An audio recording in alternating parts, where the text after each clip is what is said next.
But let's start with what's actually happening, because this story doesn't begin with banks or interest rates. It begins with behavior. You see, people tend to think financial crashes are caused by events, interest rates rising, stock prices falling, housing markets slowing down, but those are just symptoms. The real cause is always psychological, and right now the psychology of this country is broken.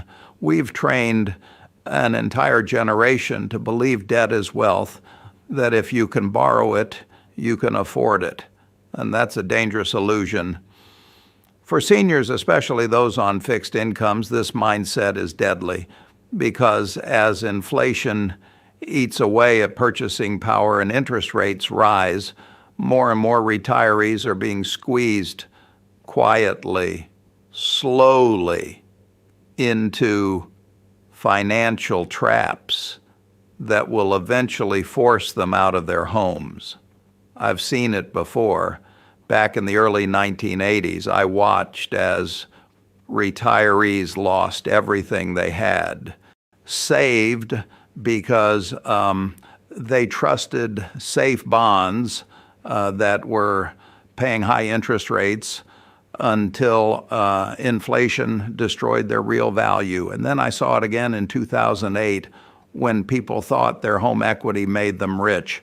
When the housing bubble burst, some of those same people couldn't afford their property taxes or mortgage payments anymore.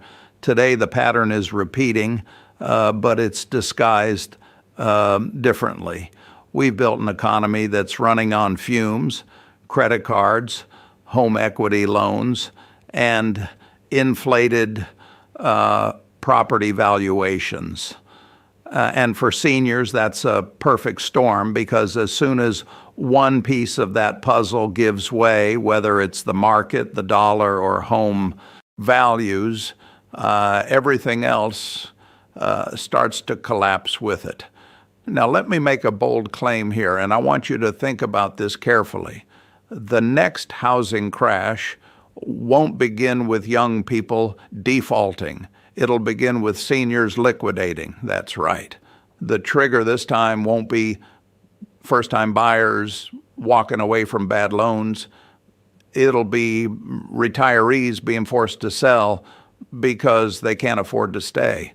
Why? Because they've been tricked into thinking they can outlive inflation by chasing yield, by buying dividend stocks, by refinancing their homes, by dipping into 401ks they were supposed to protect.